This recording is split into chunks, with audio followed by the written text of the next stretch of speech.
Thank you, Mr. Chairman. Gun violence, as evidenced by our hearing yesterday, is on our minds and the minds of people because of what happened in Atlanta and Boulder, but also because of the long history of those things happening from time to time throughout our country. We want to find solutions that will deliver results and reduce crime. I'm glad that we had that hearing to drill down on which laws are going to be most effective.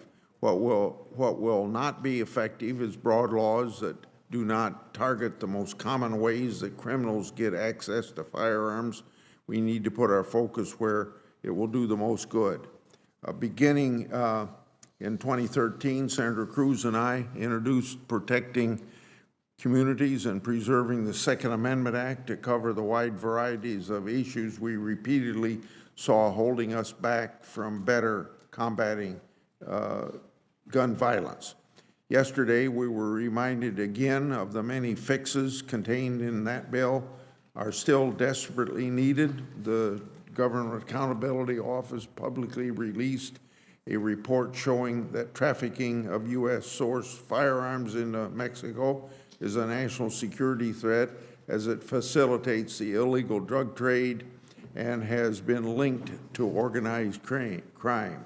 Our bill would fight that very threat, among so many others, by creating a new offense for firearm trafficking. Now is the time for this bill to pass. I thank my colleagues who have expressed interest in co-sponsoring, and I hope that we hear from more as well. We're here today, though not to discuss and vote on two.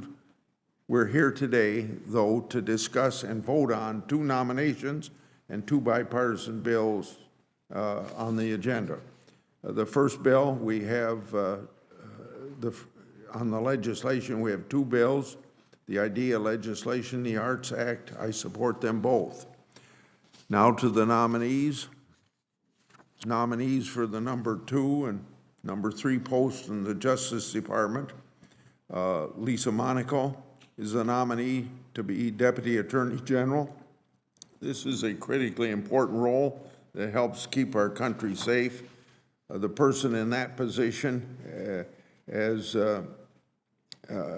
he or she is known as DAG, supervises criminal prosecutions of the Justice Department, the law enforcement agencies in that department like DEA, FBI, ATF, and the Justice Department's counterterrorism and national security operations.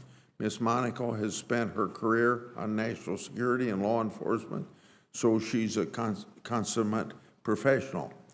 She's a Democrat, sure, but one who follows the rule of law and I think gets up every day thinking about how to keep America safer.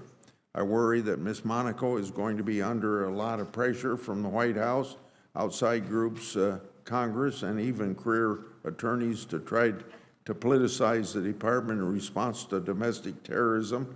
I've asked her about it many times, and I take her word that when she told us, quote, unquote, the focus should be on conduct and not ideology. I expect to support Ms. Monaco.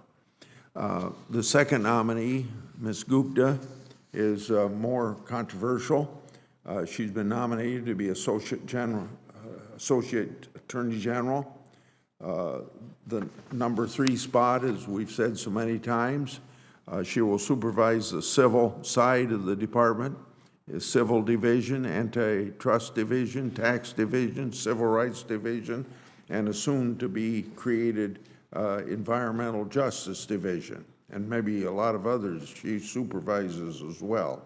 As I've said before, Ms. Gupta has worked with my staff in the past on criminal justice reform. A couple years ago, Senator Durbin, Senator Lee, and I led the fight to pass the First Step Act. This was a very important bipartisan reform to our sentencing and incarceration system. Ms. Gupta was part of the coalition that worked hard on that. I appreciate that work and the fact that the criminal justice reform has long been a priority of hers. There's more, though, to Ms. Gupta's record than criminal justice reform. Senator Durham has pointed out that she's head of major civil rights organization. Very true. In that position, though, she's been a strident proponent of many very liberal causes in testimony, in public letters, and social media. Ms. Gupta, like all other nominees, says she wants to keep the politics out of the Justice Department. That's a good goal, but it's hard to disentangle her legal career from her very progressive politics. She's tried to thread that needle, sometimes telling us that an offensive statement of hers or outlandish position she's supported was one where she was just representing her organizations. But she's also told us that we need to look at her whole career as a civil rights lawyer leading these organizations when evaluating her. Which is it then? Do we look at what she did and said, or don't we so look? A number of us have tried to get her to help think through this puzzle at her hearing and in written questions, but her answers just seem to confuse even more. Something I've found troubling, Ms. Gupta's answers to the committee is inconsistent standard she applies to how nominees should be evaluated. In her previous job, Ms. Gupta led charge against President Trump's judicial nominees. When one of them said something or anything controversial, Ms. Gupta was there to say it was disqualifying.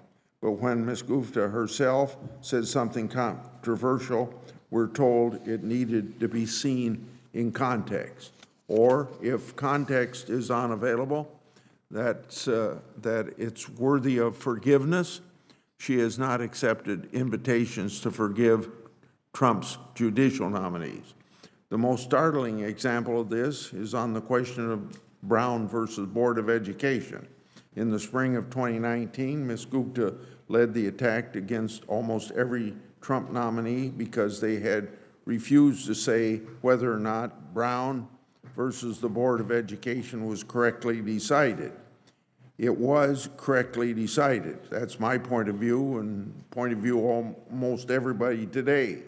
And I don't think anyone seriously thought any of the prospective judges disagreed. Nominees would say that they'd follow Brown as settled law and binding precedent, like all Supreme Court precedent. But these nominees weren't comfortable, in the words of Justice Kagan, giving, quote unquote, a thumbs up or thumbs down on any given Supreme Court opinion. But they did this for Brown and for Roe and for Heller. You name it, they didn't want to grade the Supreme Court. At the same time, Ms. Gupta wouldn't have it.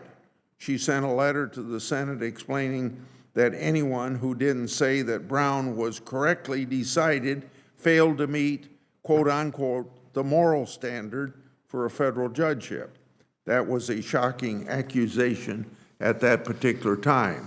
So in written questions, I asked her, as many of President Trump's nominees were asked, to answer yes or no, whether a series of cases was correctly decided, starting with Brown and going to Roe and going to Heller and others.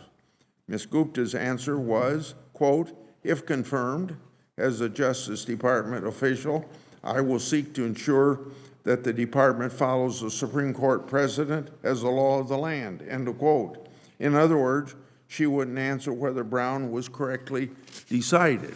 In fact, her answer was almost identical to many Trump nominees whose answers were evidence of a desire to overturn Brown and roll back core civil rights protections, according to her, as well as many members on the Democratic side. It's hard to read this exchange and not conclude that Ms. Gupta didn't really mean it when she accused countless Trump nominees of being secret segregationists. It's hard to square Ms. Gupta's partisan progressive activism with her presentation as a pragmatic problem solver. That's why it's hard to figure out which views or activities she wants us to judge her by. It's also why she seems to want us to apply different standards to her than she applied to President Trump's nominees. I've tried to be fair to Ms. Gupta, but I've found her answers are too inconsistent or evasive to make any clear judgments. That's why I joined my Republican colleagues in sending a letter to Senator Durbin to give her an opportunity to come back before the committee. That letter cited Ms. Gupta's record, testimony, and analysis from the Washington Post, concluded that her testimony to the committee has not been forthright, citing again the standards she sought to apply to Trump nominees. It then called for another hearing to address these inconsistencies. I think it would help us all if Ms. Gupta came back and set the record straight on issues like defunding the police, qualified immunity, drug legalization, and capital punishment.